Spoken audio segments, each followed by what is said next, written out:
O Senhor esteja convosco. Ele está no meio de nós. Proclamação do Evangelho de Jesus Cristo segundo São Lucas. Glória a vós, Senhor. Os pais de Jesus iam todos os anos a Jerusalém para a festa da Páscoa. Quando ele completou 12 anos, subiram para a festa como de costume. Passados os dias da Páscoa, começaram a viagem de volta, mas o menino Jesus ficou em Jerusalém sem que seus pais o notassem. Pensando que ele estivesse na caravana, caminharam um dia inteiro. Depois começaram a procurá-lo entre os parentes e conhecidos. Não o tendo encontrado, voltaram para Jerusalém à sua procura. 3 dias depois, o encontraram no templo. Estava sentado no meio dos mestres, escutando e fazendo perguntas. Todos os que ouviam o menino estavam maravilhados com sua inteligência e suas respostas. Ao vê-lo, seus pais ficaram muito admirados e sua mãe lhe disse: "Meu filho, por que agiste assim conosco? Olha que eu e teu pai estávamos angustiados à tua procura." Jesus respondeu: "Por que me procuráveis? Não sabeis que eu devo estar na casa de meu pai?" Eles, porém, não compreenderam as palavras que lhes dissera. Jesus desceu então com seus pais para Nazaré e era-lhes obediente. Sua mãe, porém, conservava no coração todas essas coisas. E Jesus crescia em sabedoria, estatura e graça diante de Deus e diante dos homens. Palavra da salvação. Glória a vós, Senhor. Que as palavras do Santo Evangelho perdoem os nossos pecados. Amém.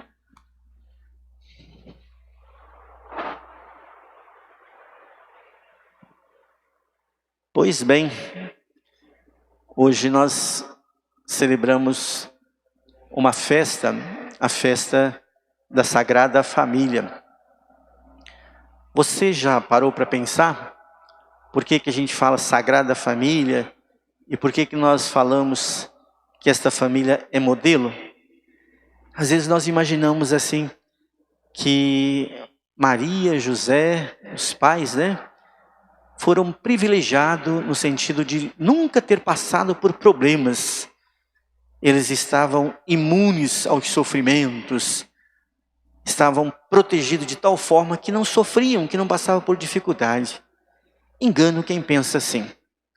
Era uma família comum, uma família humana, que passou por todas as provações, por todos os sofrimentos. Então não era uma família privilegiada nesse sentido de o sofrimento nunca ia bater as suas portas. Não. Vocês imaginam, você que é mãe, pai, você imaginou ou tenta imaginar se seu filho nascesse num curral? Jesus nasceu num curral. Te fala aquela palavrinha bonita, na estribaria. Na verdade era um curral. Então você imagina o coração de uma mãe e de um pai ter que ver o filho nascer num curral porque ninguém quis dar lugar para o filho nascer. Você acha que isso não é sofrimento? Você acha que é fácil? Tenta imaginar. Você que é mãe e pai. Tenta imaginar, por exemplo, que quando o menino estava começando a crescer, veio alguém e falou: "Corre com esse menino porque eles estão querendo matar ele. Foge lá para o Egito porque eles estão querendo matar ele." Imagina, se alguém chegasse na sua casa, você tem lá um filho pré-adolescente, e avisa para você: "Foge, sai daqui de Itajubá, vai lá não sei para onde, porque eles vão matar o seu filho." Isso provoca uma angústia, um sofrimento, Você imagina se você olhasse para o teu filho sendo chicoteado, depois sendo pregado numa cruz. Você já imaginou isso? Imagina. Então, esta família, ela esteve envolvida também nesse drama humano. nesse sofrimento humano. Não foi uma família assim, que estava, como eu disse, imune aos sofrimentos, né? Mas por que ela é sagrada? Por que ela é santa? Por que ela é modelo de família? Por que a nossa não é modelo? Por que eu não consigo ser modelo? Pois bem, sabe por que ela é modelo e sagrada? Porque apesar de tudo isso, de todo o sofrimento, ela nunca se desviou do caminho de Deus. Ela nunca se desviou do caminho de Deus. Por isso que ela é sagrada, por isso que ela é modelo de família. E aonde será que eles encontravam essas pistas para não desviar do caminho de Deus?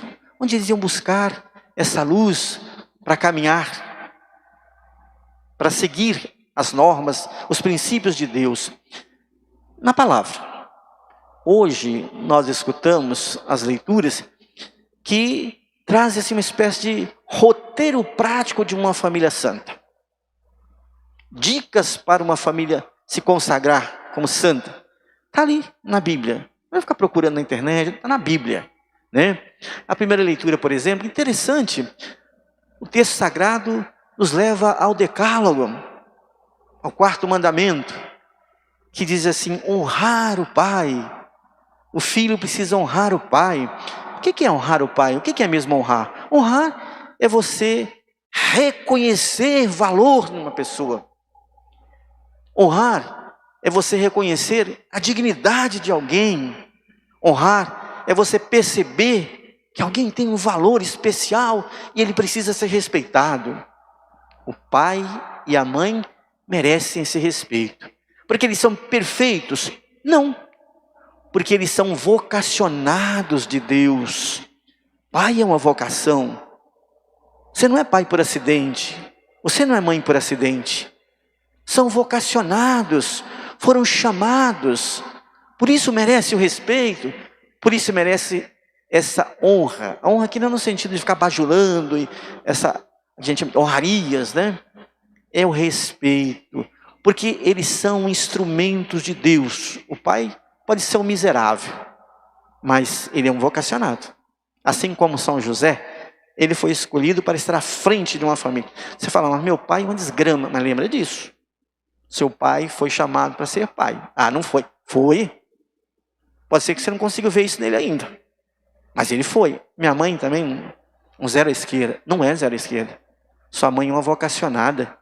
Sua mãe é alguém que Deus escolheu para estar à frente da família. E o pai e a mãe precisam se reconhecer assim também. Não, eu sou um instrumento de Deus para minha família.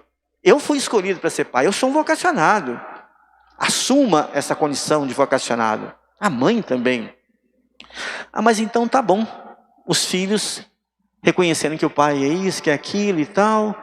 Ah, tá ok, eu fico no meu cantinho, mas eu reconheço que meu pai é honrado, que é isso. Não, o filho também tem compromisso. A leitura fala sobre isso. Para que os filhos amparem os seus pais na velhice. Filhos, ampare os seus filhos na velhice. É uma troca. A troca aqui não é no sentido de mercantilista, não, né? Ah, você fez, agora eu vou fazer isso. Não. É do honrar também. Honrar significa cuidar. Se eu honro, se eu percebo, eu cuido. É bom. Então o filho tem que cuidar do pai. O respeito já é um cuidado. Hoje em dia, está tão triste, né? Nós terceirizamos o cuidado. Tem muitas casas que aglomeram idosos, que aglomeram pessoas que às vezes já não tem mais espaço nos lares, porque incomodam, porque as pessoas não reconhecem que eles foram importantes enquanto eles produziam, quando faziam isso, quando faziam aquilo. Agora ficou velho e não vale mais nada. Manda para uma casa de repouso, esse nome chique, né? Na verdade, nós estamos terceirizando o cuidado. Na verdade, nós estamos tirando essa responsabilidade, essa implicação de honrar o pai e a mãe. Não façam isso. Cuidem, honrem o pai e a mãe. O filho tem responsabilidade.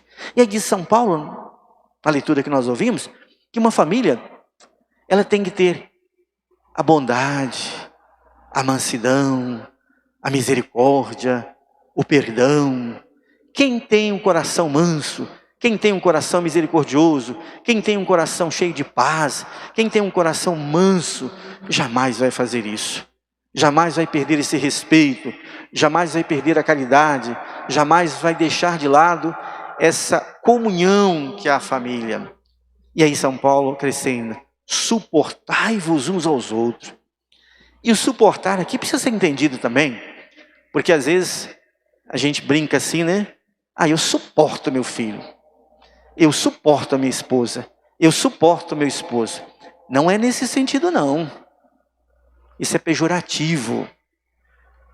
Você já fez aquela experiência na sua casa, quando tem um móvel que está meio cambaleando assim, que vai cair, você vai lá, você pega um tijolo e coloca assim, coloca um suporte. A gente até fala assim, né? Tem um utensílio em casa, alguma coisa meio querendo cair, esse negócio precisa de um suporte.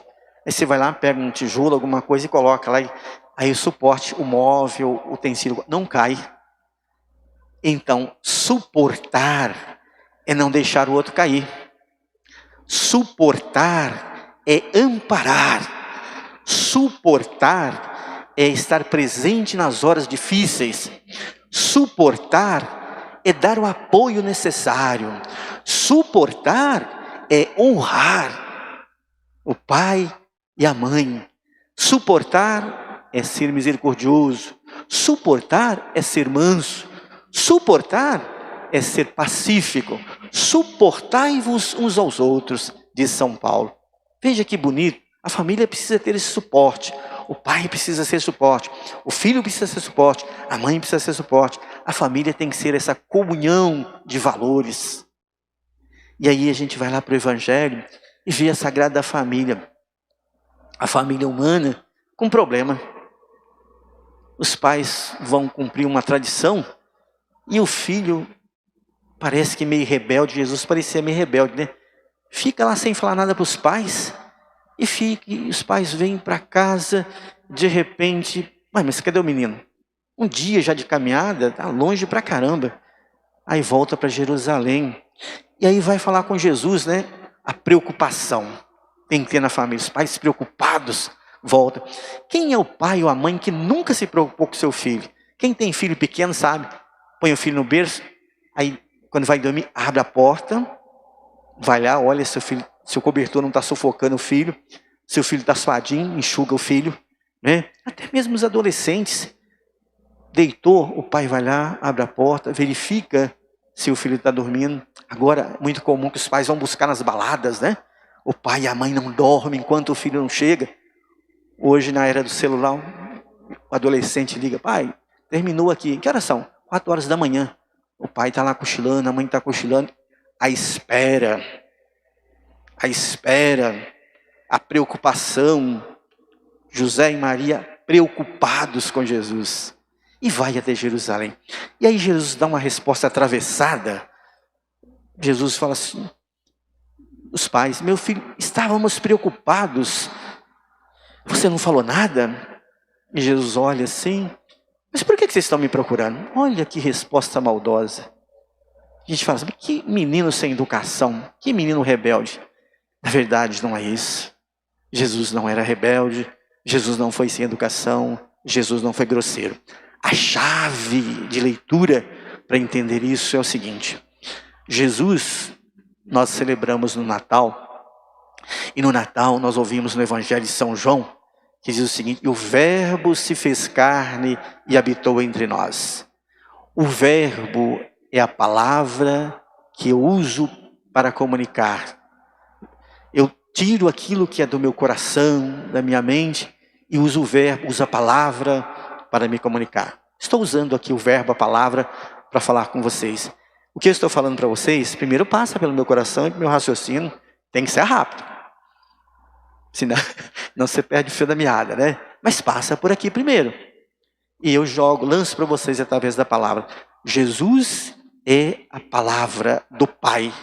E como palavra do Pai, Jesus tinha que estar lá, conversando no templo, falando com as autoridades, falando daquilo que o Pai queria, dando respostas sábias, mas José e Maria ainda não haviam compreendido aquilo. O Evangelho fala assim, que os pais ouviram tudo aquilo e não entenderam nada, mas também não brigaram. O respeito deve existir na família, né? Às vezes você não entende uma atitude do pai. Às vezes você não entende a atitude de um filho. Às vezes você não entende a atitude de uma mãe. Mas não seja estímulo e resposta. Aguarde, espere um pouco. Deixe o tempo passar. Tem coisas que a gente não entende de imediato. Você só vai entender depois de um certo tempo. Puxa, mas era tão fácil assim? Agora que eu entendi. Maria guardava todas essas coisas no coração. Guardava as coisas no coração. Às vezes a gente precisa guardar um pouco as coisas no coração para entender o significado. A vida vai ensinando. Vocês que são pai, mãe, sabem disso. Você demora um tempo para entender o seu filho, né? Ou se não, o filho também demora para entender o pai. Caminhar juntos, respeito, essa reciprocidade nas relações ajuda. Os pais preocupados com Jesus, Jesus dá uma resposta que a princípio eles não entendem. Mas é isso, essa resposta tem um sentido profundo. Jesus é o verbo, Jesus é a palavra do Pai. E Ele está ali porque Ele representa o Pai naquele momento. Então Ele tem que estar nesses lugares. E os pais terão que ir entendendo aos poucos essa atitude, esse jeito de Jesus. Família. Por isso que esta família era sagrada. Porque ela entendeu tudo isso. Porque ela buscou tudo isso e colocou na sua vida. Aí você me pergunta assim, mas e aí? A minha pode ser assim? Claro que pode. A sua pode ser assim também. E se não é ainda, não perca a esperança. Porque Deus continua agindo, porque Deus é misericordioso, porque Deus continua falando. Falou agora há pouco para a gente, está falando agora através da palavra, mas Deus vai insistindo e falando. Se você tem fé, meu irmão, minha irmã, se você acredita nesse modelo de família que nós estamos falando aqui, ela existe. Embora muitos dizem que a família faliu. Muitos dizem que a família é uma instituição falida. Mentira. Mentira. Isso é para justificar as suas mazelas. Isso é para justificar a sua fragilidade no sentido da vivência familiar. Então quem não consegue viver, acabou, não existe mais família. Existe. E vocês sabem disso, né? Então hoje nós lembramos da família. Uma família que tem os seus defeitos, que tem as suas mazelas, que tem cheio de falha. A sua família não é perfeita. A minha não é perfeita. As nossas famílias não são perfeitas. Mas essa perfeição, diz São Paulo, se faz através do amor. São Paulo diz, o amor é o vínculo da perfeição. Se você ama, se você exerce o amor, você está no caminho da perfeição. Quando vai chegar? Lá na casa do Pai. Aqui talvez seja difícil, mas se você caminha buscando esses princípios, você vai com certeza chegar onde José e Maria chegaram. Então rezemos hoje, meus irmãos, por todas as famílias. Rezemos de modo especial pelas famílias que passam por dificuldade. Rezemos por aquelas famílias que não aparecem nas nossas comunidades. Rezemos por aquelas famílias que têm os seus filhos envolvidos com um monte de coisa. Por esses pais que sofrem, por essas mães que sofrem, mas acredita na recuperação dos seus filhos. Que eles sejam perseverantes e que recebam a bênção de Deus. Que este dia em que estamos celebrando possa ser um dia especial, não só para essas famílias que estão aqui, para as que estão nos acompanhando, mas para todas as famílias, porque Deus não faz acepção de pessoas. Deus vai ao encontro de todos. Então vamos fazer a nossa oração no sentido de que essas famílias também afastadas, que vivem de uma forma desestruturada, possam abrir o coração para receber o menino Jesus. Ainda estamos nesse clima de Natal, ainda estamos nesse clima de chegada do Filho de Deus, que aliás chega todos os dias. Que assim seja, em nome do Pai, do Filho e do Espírito Santo.